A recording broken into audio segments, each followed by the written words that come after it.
அனைவருக்கும் நமஸ்காரங்கள்.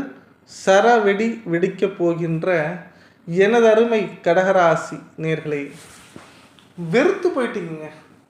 ரொம்ப நாளாக கடகராசிக்கு நான் வீடியோ போடலாம். இப்போ இந்த குரு பயிற்சிக்குன்னு ஒரு செப்பரேட்டான வீடியோ போடணும்னு நிறையா பேர் சொல்லியிருந்தீங்க. கண்டிப்பாக எனக்கு ஏந்திரிச்சா கிளம்புற நான் ஃபஸ்ட்டு ஒரு வீடியோ போடணும்னு நினச்சாலே கடகராசிக்கு போகணுன்னு தான் நினப்பேன். எனக்கு அவ்வளோ ஒரு பிடிச்ச ராசியிலே பெஸ்ட்டு ராசி எதுன்னா கடகராசி. ஏன்னா கண் முன்னே கஷ்டப்படுகின்ற பல கடகராசினர்களை நான் இன்றும் பார்த்து கொண்டே தான் இருக்கிறேன். இது 6 முதல் 60 வரை நிறையா பேர் கஷ்டப்படுறாங்க. அதே நேரத்தில் 6 முதல் 60 வரை சந்தோஷப்படுகின்ற கடகராசினர்களையும் சில நாட்களாக பார்க்கிறேன். காரணம் என்ன? குரு பயிற்சி பலன்கள் எப்படி பண்ணலாம், குரு பயிற்சி பலன்களுக்கு என்னென்ன பரிகாரங்கள் பண்ணணும் அப்படின்னு டீட்டெயிலாக இந்த வீடியோவில் சொல்கிறேன். இந்த வீடியோவை நீங்கள் சேவ் பண்ணி வச்சுக்கோங்க. இது பாகம் 1. கண்டிப்பாக இதில் உங்களுக்கு ஒரு கிளாரிட்டியாக தெளிவாக குரு பயிற்சி பலன்களை பற்றி கிளியராக புரியும். மறக்காமல் ஆலங்குடியில் நான் இந்த குரு பயிற்சியை போய் கலந்துக்க போகிறேங்க. கலந்துக்கு போகும்போது ஒவ்வொரு கடகராசினியர்களுக்கும் கண்டிப்பாக ஒரு ஸ்பெஷலாக அர்ச்சனை பண்ணணும் அப்படிங்கிற மனம் எனக்கு இருக்கிறது. அதற்கான பணம் நீங்கள் கண்டிப்பாக கொடுக்க வேண்டியது கிடையாது. இது முழுவதும் அமுதன் ஆஸ்ட்ரோட செலவு மட்டும்தான்.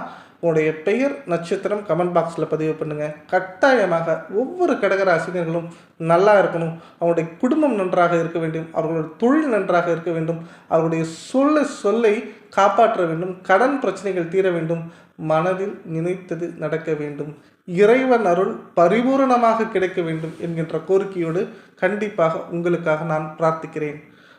அருமை கடகராசி நேயர்களே, ஆயில்ய நட்சத்திரம், புனர்பூச நட்சத்திரம் 4ஆம் பாதம், பூச நட்சத்திரம் உள்ளடக்கியது கடகராசி. அதிபதி சந்திர பகவான். காலபுருஷ தத்தின்படி 4ஆம் ராசி இந்த கடகராசி. சுகஸ்தானம் தாயார் ஸ்தானம் உடையது கடகராசி. இந்த சுகம் அப்படிங்கிற விஷயத்தை அனுபவிக்காத ராசி யாருன்னு பார்த்தீங்கன்னா கடகராசி தான். மனதில் அவ்வளோ ஒரு குழப்பமான சூழ்நிலை, எந்த நேரமும் எந்த நிமிஷமும் பிரச்சனை, ஒரு தெளிவான நிம்மதியான வாழ்க்கை என்னைக்கான நம்மளுக்கு கிடைக்குமா அப்படின்னா கிடைக்கிறதே கிடையாது. பெரிய போராட்டங்கள், சொல்லி மீள முடியாத அளவுக்கு கஷ்டங்கள், பணமும் பொருளாதாரமும் ஒவ்வொன்றும் ஒரு இடி மாதிரி இடிக்குது. யார்கிட்ட நம்ம சொல்லி நம்ம பிரச்சனையை சொன்னாலும் அவர்கள் நம்மிடம் புலம்புகிறார்களே தவிர நம்மளை பற்றி சிந்திச்சதா ஒரு நாளும் கிடையாது. கடகராசி நேர்களை பொறுத்த வரைக்கும் கஷ்டப்படுற ராசியான்னு எல்லாருமே கேட்குறாங்க. கிடையவே கிடையாது. பலரின் கஷ்டத்தை தாங்கிக் கொள்ள ராசி. ஒரு குடும்பத்தில் கடகராசி இருக்காங்கன்னா அந்த ஃபேமிலிக்காக சாக்ரிஃபைஸ் பண்ணக்கூடியவங்க யாருன்னு பார்த்தீங்கன்னா கடகராசி. ஒத்து போக மாட்டாங்க தான், ஆனால் விட்டு கொடுத்து போவாங்க. ஸ்ட்ரைட் ஃபார்வர்டாக பேசுவாங்க தான், ஆனால் சிந்தித்து செயல்படுவாங்க. யாரையும் மாட்டி விட மாட்டார்கள். அதே நேரத்தில் தானாக சென்று ஒரு பிரச்சனையில் மாட்டக்கூடிய ராசி கடகராசி. கடகராசியை பற்றி நான் நிறையா சொல்லுவேன், நிறையா வீடியோ இருக்குது. இந்த குரு பயிற்சி சரவெடியை ஏற்படுத்தக்கூடிய குரு பயிற்சி. என்ன சரவெடிங்கிறீங்க அப்படின்னா, லாபஸ்தானத்தில் குரு பகவான் வருகிறார். இந்த லாபஸ்தானத்தில் வர்றதுனால மட்டும்தான் குரு பயிற்சி உங்களுக்கு பலமா அப்படின்னா கிடையவே கிடையாது. இது ரிஷபராசிக்கு வருகிறார். ரிஷபராசியில் அதிபதி சுக்கிரன். உங்களுடைய 11ஆம் வீடுங்கிறத தவிர அது சுக்கிரனுடைய வீடு. சுக்கிரன் உங்களுக்கு 11ஆம் வீட்டு அதிபதி, 4ஆம் வீட்டு அதிபதி. ஸோ இந்த ரெண்டுக்கும் கூடிய வீட்டில் குரு பகவான் போய் உட்காரும் போது என்ன ஆகும் தெரியுமா? சும்மா வாழ்க்கையில் இருந்த பிரச்சனைகள் தீந்துடும். கண்டிப்பாக லாஸ்ட் இயரில் 10ல் வந்திருக்கும்போது ஒரு பதவி போயிருக்கும், வேலை இல்லாமல் இருந்திருப்பீங்க, இடமாற்றம் உண்டாயிருக்கும். ஏன் இன்னமும் சொன்னால் வேலையில் இறுக்கமான சூழ்நிலை, மன அழுத்தம் அதிகமாக உருவாயிருக்கும். ஒரு சில கடகராசினியர்கள் சொல்கிறாங்க, எனக்கு எதிரி எடுத்தாலும் பிரச்சனைன்னு. எது எடுத்தாலும் நிம்மதிங்கிற வேர்டு இருந்தாலே போதுங்க, அது இந்த குரு பயிற்சியில் கிடைக்கும். முதல்ல ஒரு விஷயம் சொல்கிறேன், தங்கம் வாங்குவீங்க, பொருளாதார ரீதியாக கொஞ்சம் முன்னேற்றம் அடைவீங்க, வீடு கட்ட ஆரம்பிப்பீங்க, தொழிலில் வாக்கில் சுத்தம் ஏற்படும், உங்களுடைய சந்தோஷம் உங்களுக்கு திருப்பி கிடைக்கும். நல்லா தெரிஞ்சு வச்சுக்கோங்க, இந்த லைனை அண்டர்லைன் பண்ணி வச்சுக்கோங்க. உங்களுடைய சந்தோஷம் உங்களுக்கு திருப்பி கிடைக்கும், உங்களை ஏமாற்றம் மறந்து போகும், நம்பிக்கை துரோகத்தை அழுத்தி விடுவீர்கள், புது நபர்களின் தொடர்புங்கிறது உங்களுக்கு வந்துக்கிட்டே இருக்கும். பேச்சில் நீங்கள் தான் ராஜா. இனிமே செயலில் வெற்றி உண்டு. உங்களுடைய வீரமும் விவேகமும் வாழ்க்கையை அடுத்த கட்டத்திற்கு எடுத்து செல்லும். பல போராட்டங்கள், பல பிரச்சனைகள். ஏன்னா கண்டக சனியை 2.5 வருஷமாக தலையில் தூக்கி வச்சுட்டு இருந்தபோது உடல் ரீதியாக பிரச்சனைகளும் மன ரீதியான பிரச்சனைகளையும் அதிகமாக சந்தித்தவர்கள் யாருன்னு பார்த்தீங்கன்னா கடகராசி தான். இப்போ அஷ்டம சனி போகுது, முயற்சி ஸ்தானத்தில் கேது. எதை ட்ரை பண்ணி பாருங்கள், கரெக்டாக ஒர்க் அவுட் பண்ணி பாருங்கள், தடை வரும். அதே மாதிரி உங்களுடைய 9ஆம் வீடு தகப்பன்ட்ட தேவையில்லாத சண்டை வரும். பாக்கியஸ்தானத்தில் ராகு உங்களுக்கு ஒரு ஜாப் பர்மனெண்ட் ஆகிறதுங்கிறத தடுத்துடும். உங்கள் மைண்டு டைவெர்ட் பண்ணுங்க. நீங்கள் என்ன யோசிக்கிறீங்களோ அதை நடத்தாமல் வேற ஒன்று நடக்கும்.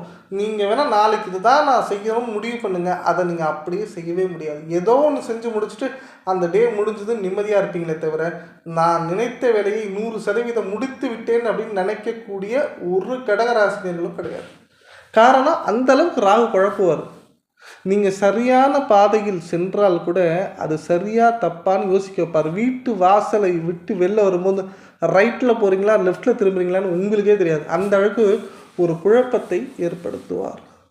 கடிகாரம் கட்டுற பழக்கம் இருக்கிறவங்க கூட கடிகாரம் இல்லாமல் இருப்பீங்க.